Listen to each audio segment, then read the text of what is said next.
Hi everyone, happy Saturday. My name is Kanis Imam and I am the Assistant Director of Alumni Engagement and Events for the Harrow College of Hospitality. On behalf of the UNLV Harrow College Alumni Chapter, I would like to welcome you to episode 9 of Cook Like a Rebel. I can't believe that we're at episode 9 already. It feels like we just started doing these programs a couple of months ago. And for those of you that have been tuning in since episode 1, thank you for all of your support. For those of you new to Cook Like a Rebel, thank you for joining us this evening. So I think one of the great things about college, apart from getting your degree, are the friendships and connections that are made, especially the friendships that last past graduation.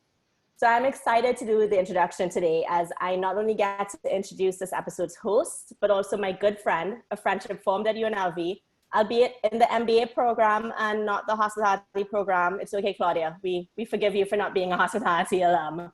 But I'd like to introduce Claudia Andraki. Claudia is the co-owner of Desert Bloom Eco Farm, a solar-powered farm 1 hour outside of Las Vegas. The farm has been providing eggs and produce to the Las Vegas community, including 16 restaurants and multiple families for the last 10 years. Claudia is currently involved in expanding the farm to a second location comprising of 5 acres and has partnered with Chef Jessica Pearlstein from Main Street Provisions to open Desert Bloom Salads at the new food hall, Platform 1, opening in fall 2021. Born in Mexico, Claudia moved to Las Vegas in 1993 and earned a pilot's license at 17 years old, shortly after graduating high school. Claudia graduated from UNLV in 2006 with a bachelor's degree in criminal justice and in 2015 with her master's in business administration with a concentration in new venture management. Claudia's team won the 2017 Southern Nevada Business Plan competition where she presented on one of her business ventures, Aftas Growing Systems, which designs and builds aquaponic systems. Both the farm and the aquaponic system work together to improve the sustainability of future farming. It has been inspiring to see all of the amazing things Claudia has created and accomplished over the past couple of years, and I'm honored to introduce my friend and farmer extraordinaire, who will be showing us how to make Melanzane Fritte, Claudia Andraki. Take it away, Claudia. Thanks, Candace. I really appreciate you inviting me in to be able to create and show something that's coming in from the farm that I got to learn at the farm from a friend of ours. So this is going to be an exciting day. First, I want to go through what was included in your kit. And within that kit, you guys all should have received your eggplant as well as a bag of our braising greens. So these greens originally were supposed to be arugula. Unfortunately and fortunately, our arugula has a really strong flavor that might be a little bit too spicy for it to be just served on its own. So we incorporated a little bit of our mustard greens as well as some of our salad. So that's what's in the bag. You also had your vinaigrettes that you included too. It's just it's up to you on how much you would like to add into the salad when we get to that point. You had a lemon and then 3 eggs, and the eggs are also from the farm. You had your bag of flour and your box full of panko as well as your mozzarella cheese. So in the pesto actually also had our garlic grown on the farm as well as the Genovese basil. This is a special pesto because it's all vegan. We do not put any cheese in there like some other pestos might be. And then we also use almonds instead of walnuts or pine nuts. So I like this particular pesto better because it has a little bit of a different texture and gives you a little crunch to it. So we'll go ahead and get started. So today we're going to show you real quick on how to make the pesto first, which is already included made in your kit. We will go ahead and get started. I'm going to switch the camera here for just 1 second so you guys can actually see what I'm doing. There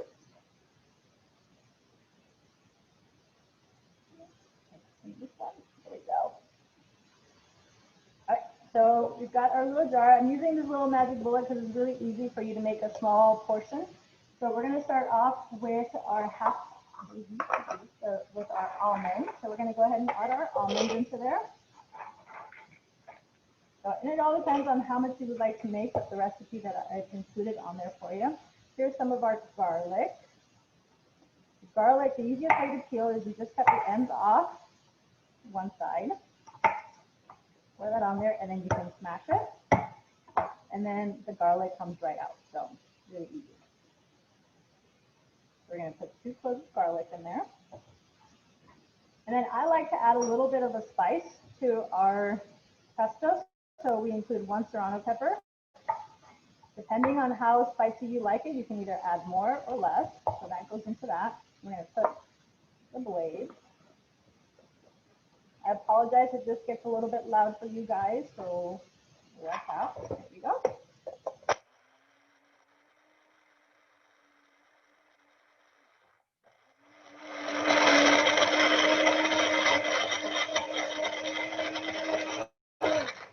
I also like this because you can shake it up really easy. Get that all loosened up.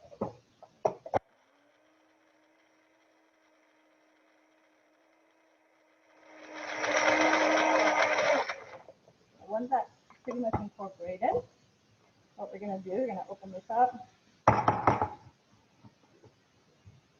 Put that on there. Have it loosen all the way around.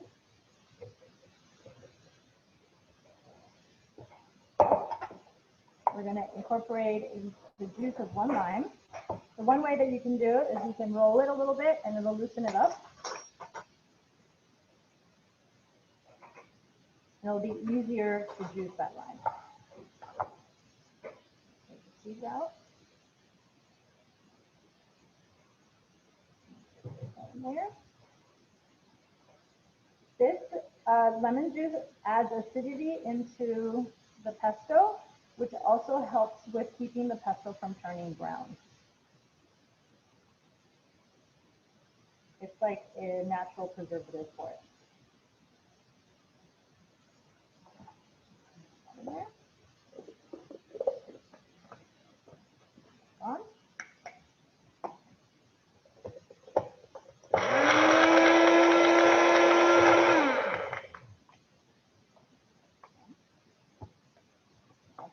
Going. In a food processor, you have the ability to pour in the liquid at the same time as you're blending.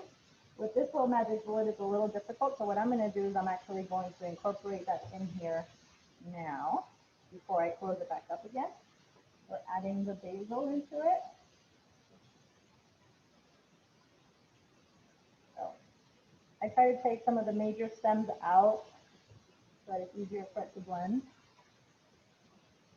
Our olive oil.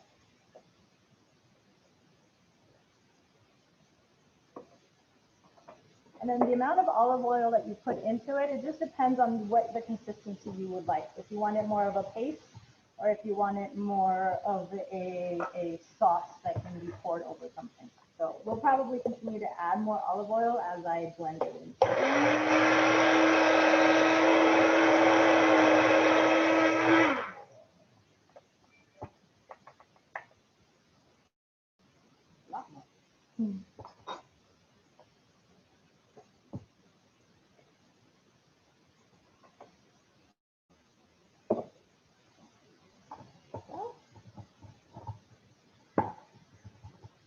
On there.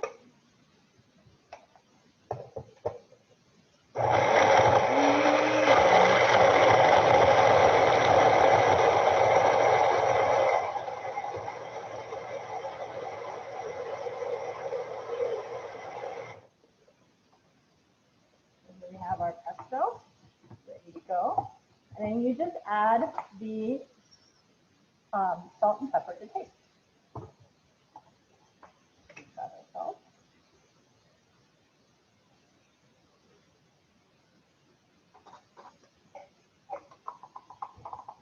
So now that the pesto is ready to go, we'll set that aside and we'll get started with our actual melanzane fritte.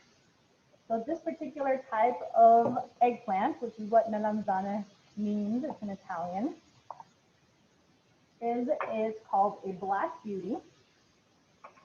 We have different varieties grown on the farm.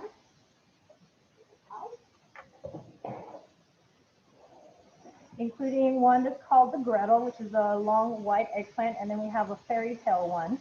The fairy tale is a speckled one, and all of those are grown for the use of our chefs out of all the different restaurants that we work with, as well as for our CSO program, which we'll talk a little bit about it later on.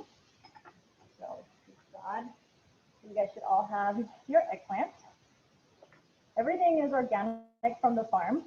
We all try to pre-wash everything, so including your greens as well as your eggplants are all wiped down so that when you receive it, they're ready to use. But if you feel comfortable, you go ahead and wash them again. But everything should be ready to go. We try to take the top off. And it depends on the size of the rounds that you want to do. I like to make them into half, so I slice this down the middle first.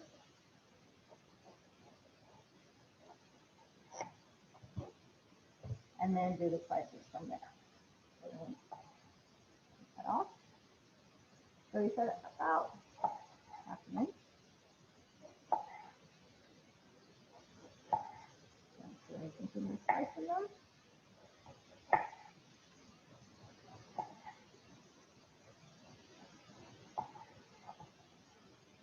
Some recipes, if you look online, you'll be able to find the different ones, especially when you're using eggplant, that they'll soak the eggplant with some salt water or just salt on it just to kind of have it absorb some flavor into it. I have found that our eggplants from the farm, there is no need for us to do that, that they're actually cooked very easily and they absorb any flavors that you have that you're going to be incorporating into them. So.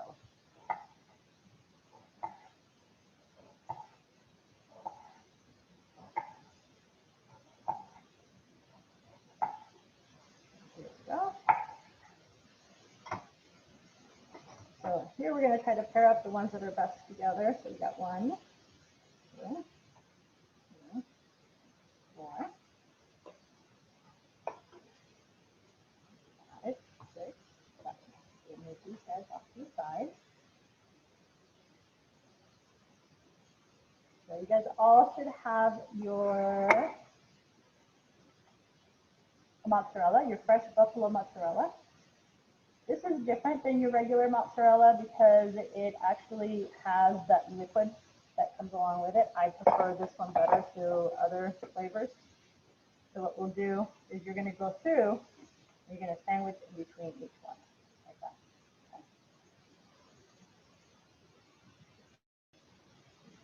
Okay.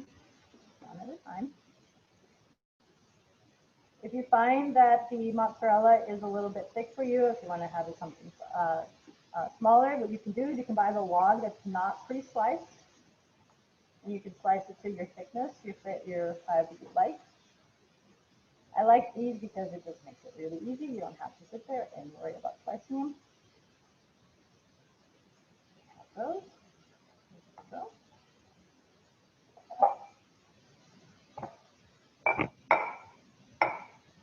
And then we have our flour. This is just all-purpose flour. What we'll do is we'll go ahead and dip our sandwiches right into the flour. Just coat them all the way around.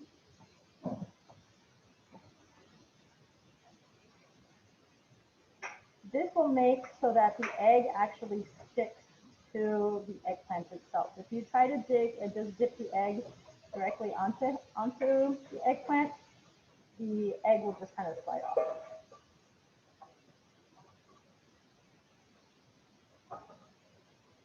The other thing you can do, if you'd like, you can add additional spices into the flour. If you want to flavor it with anything, if you want to put oregano, it's just directly salt and pepper. This one, in this case, is just straight up just the flour. And the reason for that is we have the pesto that we're going to be serving it with, and that's got a lot of flavors already in it.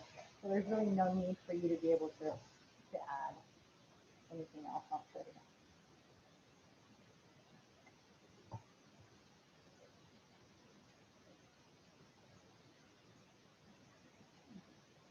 And then from here, you can actually get your oil going so that it warms up. By the time that you're done breading the eggplants, the oil will be ready.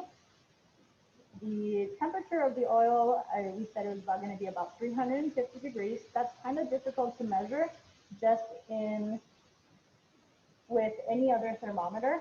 So the one thing that you want to do is get a candy thermometer if you have it. If not, the easiest way for you to test your oil is by putting in some of the panko breadcrumbs directly into the pan. When you see it sizzle, you know that your oil is going to be ready. So I'm putting my video back up to me for a second.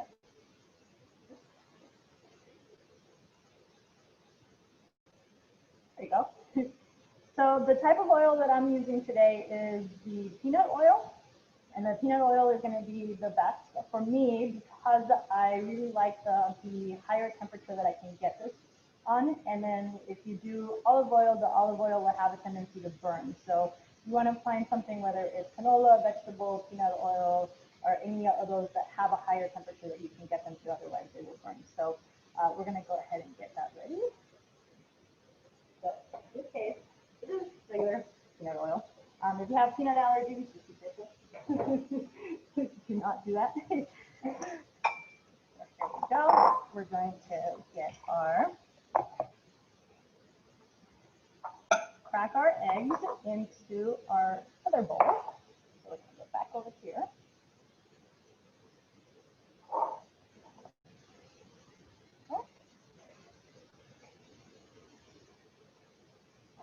So you got your 3 eggs. 3 eggs, we're just going to go ahead and crack them. One of the things about cracking are just any egg, what you want to do is you want to crack it on a flat surface. You don't want to crack it on the edge of a bowl because that can introduce the shells into your egg yolk. So always on a flat surface. These are all organic eggs that we have 600 chickens at the farm. Yes, I did say 600. Our eggs are all free range. They're pretty happy chickens. So what we're going to do, we're going to whisk these guys together. I like to add a 1/4 cup of water. Just to lighten it up a little bit. It'll make it easier for it to stick onto our eggplant sandwiches.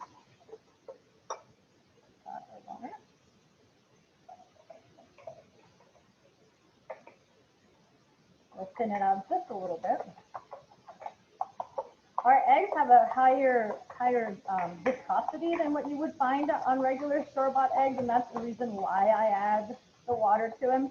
Our eggs are freshly laid, collected every day, twice a day. So they are the freshest eggs you'll find out on the market. Unfortunately, some of the eggs that you can find at the grocery store could be a couple weeks old to a couple months old, and that's why they're a little bit watery and not as good of a consistency as you would find otherwise. So this, we're going to do 2 things at the same time. We're going to dip them in the egg, followed directly by dipping them right into the panko. So we've got our bowl here. So hopefully you guys can see it. Not too bright. So we've got our eggs, and then we have our panko. So there we go. I always try to use the same hand for dipping into the egg, and then having the dry hand to dip into the panko, because then you'll end up with really, really sticky fingers. So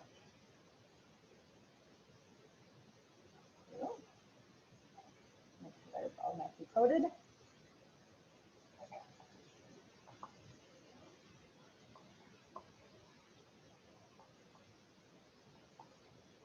I like using the panko breadcrumbs because it's a lightly fluffier than you would get with just regular breadcrumbs. They do have them both in the Asian section of your grocery store, or you'll have them also in just the regular, along with the rest of the breadcrumbs are.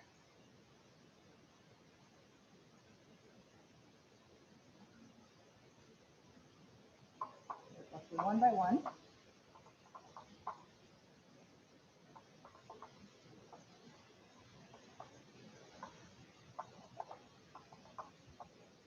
This recipe was introduced to me by a friend of mine. He's Italian. He used to have a restaurant up in New York. He calls it Melanzane Fritte al modo mio, which means fried eggplant my way. And my way is the way that he designed it, the way that he cooked it. He did the exact procedure with the sliced eggplant and the mozzarella. The difference for him was that he used a leaf of basil in between, and then he used regular breadcrumbs, so Italian style breadcrumbs. So that's how you can create your way. You can add and remove different elements within this, but keeping the main ingredients of the mozzarella and the eggplant as your basic. You can serve it with tomato sauce. You can serve it over pasta. You can do the pesto versus not, or you can just do the lemon wedges and salt. You can do some salsa.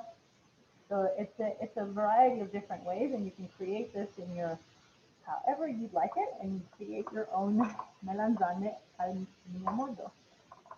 So, fried eggplant your way. I keep in touch with him, and last time I told him that I had made it, and it was a hit for vegetarians at one of our events that we had at the farm. So he was pretty happy to hear that.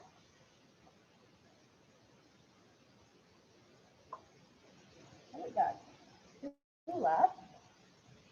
And just keep an eye on your oil, make sure that it doesn't get too hot so that when you start putting these in, it's ready to go. You don't want it to get too dark. You just want them to be nice golden brown.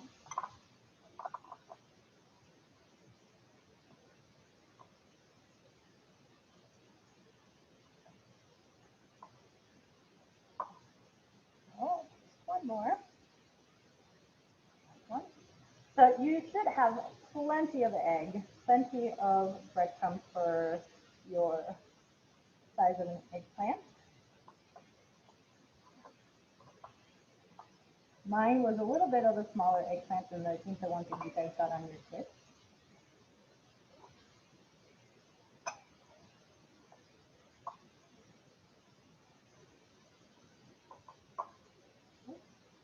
Got those. Move these guys out of the way. And clean.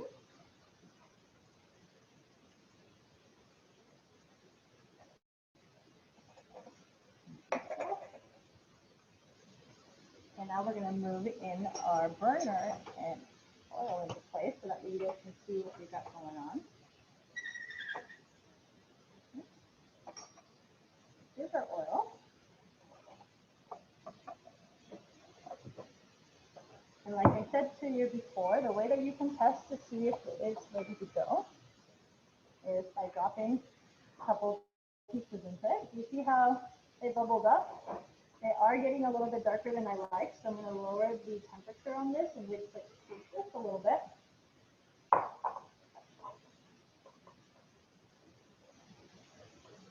Closer for you. You're going to need a pair of tongs so that you can grab the eggplant out of the hot oil. We also have a strainer with paper towels so that it absorbs any additional oil. You want the temperature of that oil to be just right, because if it's too light, then your eggplants can become greasy. If it's too high, then you can burn your eggplants and you'll just have a slightly different flavor in the breadcrumbs than you would otherwise. So I'm going to go ahead and give this one a try. Go ahead and add the first one in there. And it doesn't take very long. Go through it.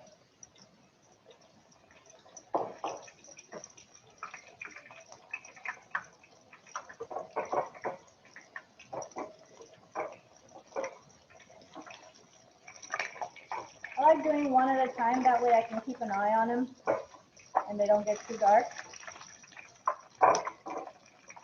And just keep in mind as you add the eggplants into the oil, your oil temperature is going to decrease. So that's the other reason why I like only doing one at a time.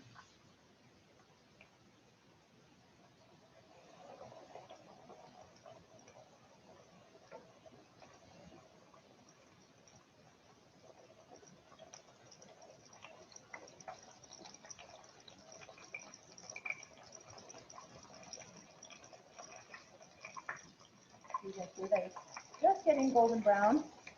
The great thing about eggplants is they cook relatively quickly. And I like mine to have a little bit of a bite to it when you go and actually add into it. What would be called in Italian al dente.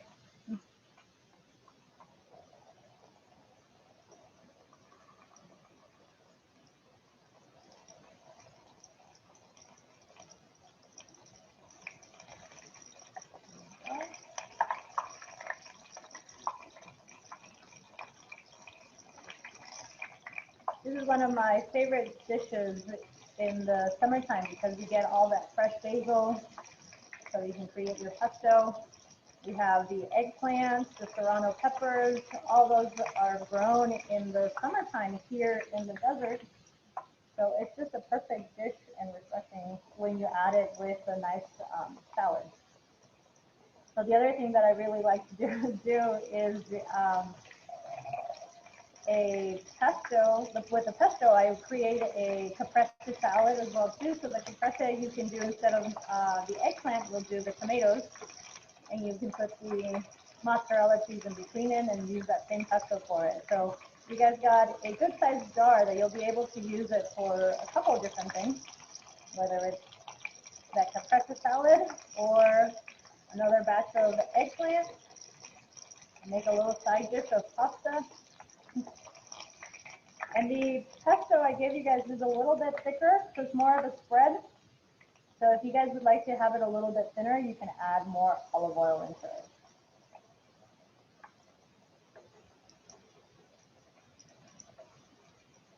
This is pretty easy, something that you can do for an appetizer for friends coming over. You have some eggplant, pick it up at the grocery store if you don't, or get it from the farm, deliver it to your door.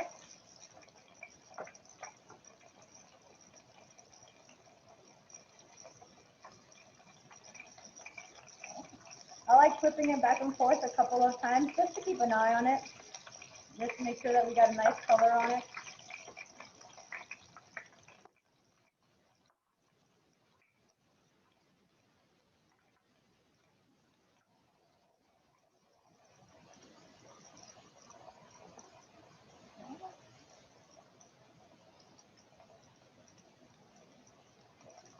It's been a great year for the eggplant for us because we had such a hot summer, and our eggplants actually need at least 90-degree temperatures for the flowers to set the fruits on. So having these hot summers, even though it's a little bit brutal for us here in Las Vegas, is great for our produce. For one, it gives that arugula the extra spice. Two, we get the flowers to actually set for our eggplants. And then the other thing that actually does really well in the summertime is our squash. So we'll get our squash blossoms, and the squash blossoms need to be at least 80 degrees for them to open up. And that's when we collect them first thing in the morning, because after 90 degrees, they'll close up. So it's a daily ritual, walking our gardens, for inspecting it, for making sure that the eggplants are setting, collecting the squash blossoms, collecting the squash themselves, because the squash will grow enormous in a matter of a couple of days. I'd be curious to actually set a time-lapse camera on one of them just to see one day how fast some of these products actually grow in the desert.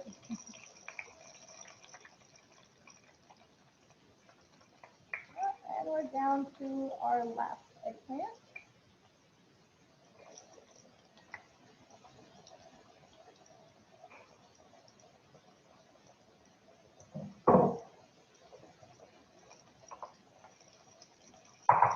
Moving some stuff out of the way so we can get our nice, beautiful platter out.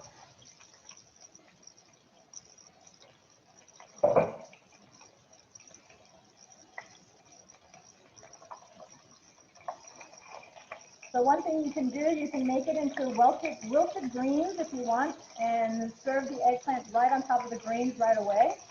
And it'll slightly cook down your greens if you'd like. Or wait for the eggplants to kind of cool off a little bit. Shouldn't take them very long.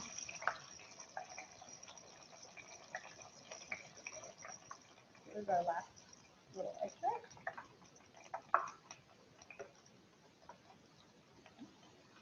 Just move that out of the way. And bring our platter. We have our platter. And like I said, your greens are already washed.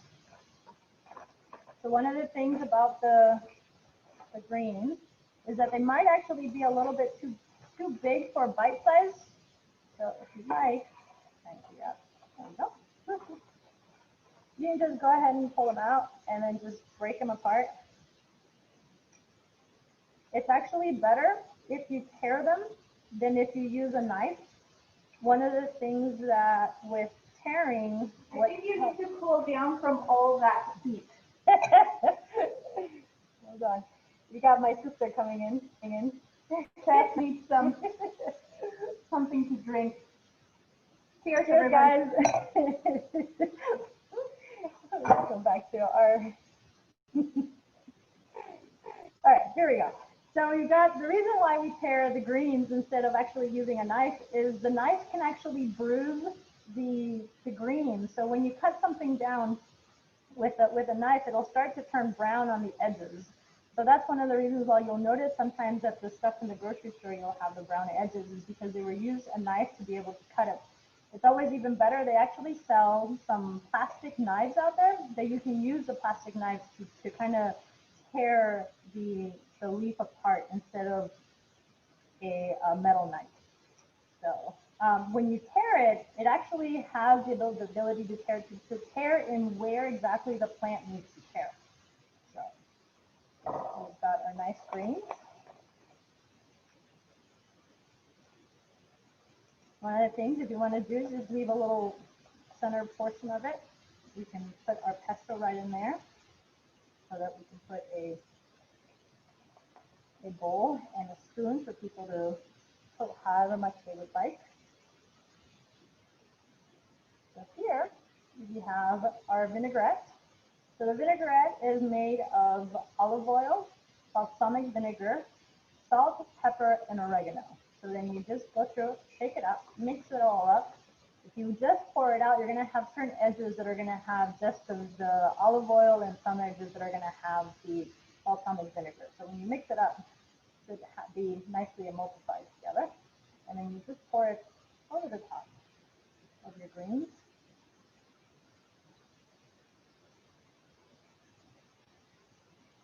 There you go. Track down a little bowl for our pesto.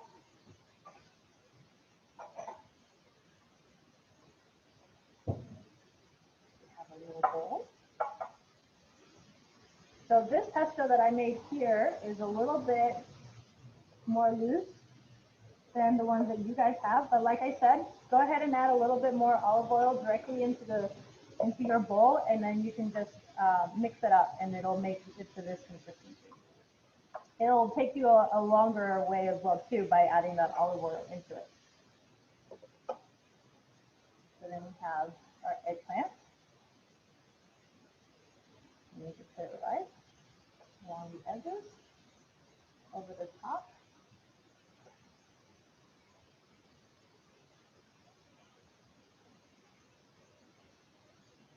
And there you go.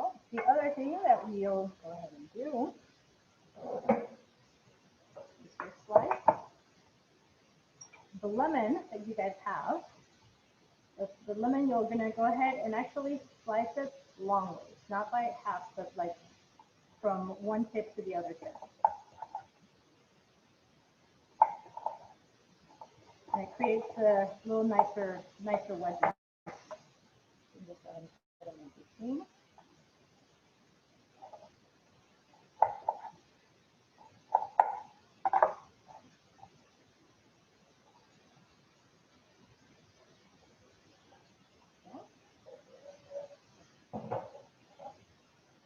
And then just over the top, do a little bit of salt.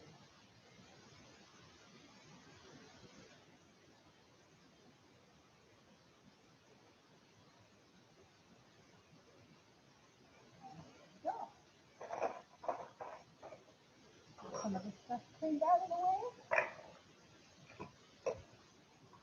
And I'm gonna grab the camera here for 1 second.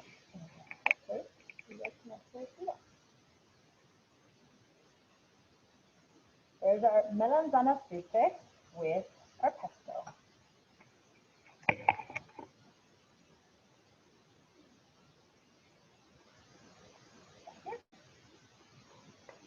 So hopefully all of you guys were able to create your melanzane. We have the ability for you guys to get all of these products delivered directly to your door. So I believe Candace is going to be giving us the link for you guys to be able to add in if you want to sign up for our CSA program. Our CSA, what it stands for is Community Supported Agriculture.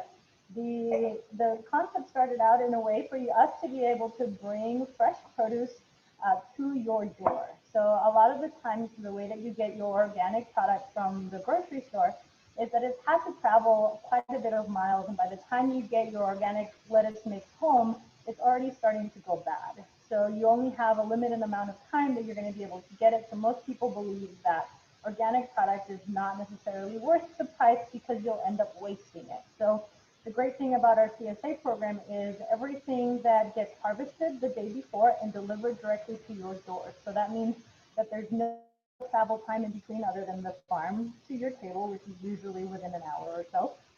And then there's no refrigeration within the grocery store that sits there while it gets stocked and by the time you get it home. So you'll have a longer shelf life. Sometimes what you'll even get that some of our greens will last about up to 2 weeks in your refrigerator, and gives you a long shelf life for you to be able to use them all up between CSA deliveries. So we have 2 options, which is a half share. A half share gets you a box of everything that we got growing at the farm every other week. So it's deliveries on Tuesdays directly to your door, like I said. And the other one is a full share. Depending on how many veggies you actually go through, you can do a delivery every week. And that one is usually for about 4 to 5 people, constantly like eating a lot of greens. Most of the time, people have a tendency to sign up for their half share, and then they see if they're actually going to consume all of the products, then they'll add in the additional week. But our new program will actually be starting this Tuesday, so you have the opportunity to sign up today or tomorrow for group 1, and then we have group 2 that will start the following Tuesday, which means you'll have till next Sunday to sign up. So please go onto our website, check it out, follow us on Facebook or Instagram, DesertBloom _ EcoFarm. I can't even remember my own. But you can get all that information on our website. The website actually has a direct link into our Instagram account. So you'll see a lot of our pictures. We'll try to keep an eye on what's new, what's going on in the farm, moving chickens from one location to the other. It's always fun. So if you guys have any questions, please let me know. When can we eat? Now. So, does anyone have any? Sorry, I was just going to see if anyone has any questions for you about the dish or about the CSA program. I think you need to let everybody know what wine you're drinking. Oh, what you're pairing with the dish. With this dish, we have a Chenin Blanc, which is a Vouvray. Oops, trying to figure out which camera, see if you guys can see it. It's a Vouvray from Central France. It's very, very crisp. There's a little slight sweet tones that will go really well with some of the spiciness of the greens that you'll have going on. And the way that you can serve it is you just kind of start tongue. Go ahead and grab your greens. See if you can switch this camera around for a second. Oh, did it again.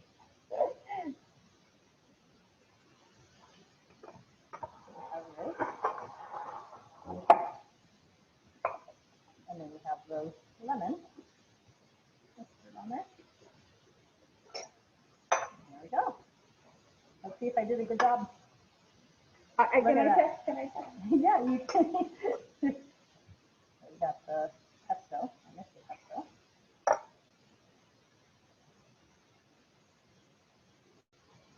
So my sister doing the taste.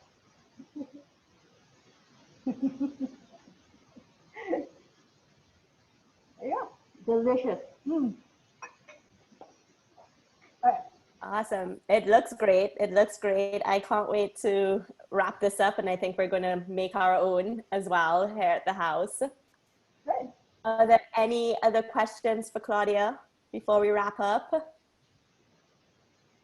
I think you did such a good job explaining everything. No one has any questions, Claudia. Awesome. I'm glad.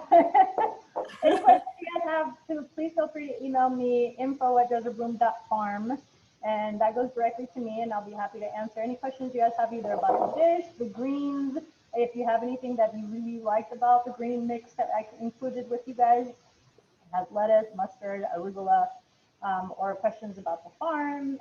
Sometimes we'll do tours.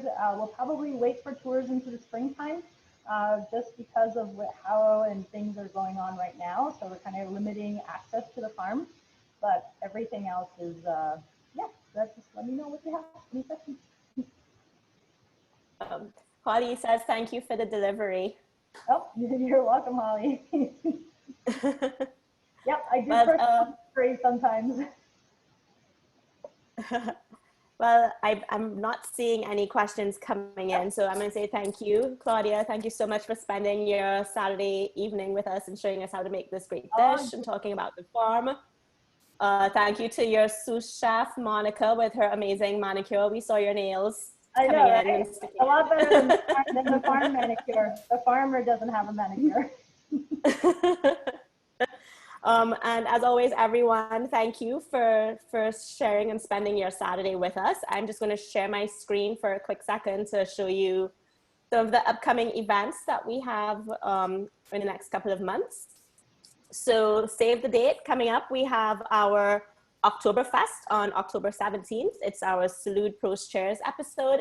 This is going to be our special episode. It's a little bit different than what we've been used to with Salute Pros Chairs. We have 3 breweries coming in to talk about their Oktoberfest fall style beers. So we have Big Dogs Brewing, Craft House Brewery, and Mojave Brewing Company. So it should be a fun evening. So save the date. The registration link will be going out soon for that event.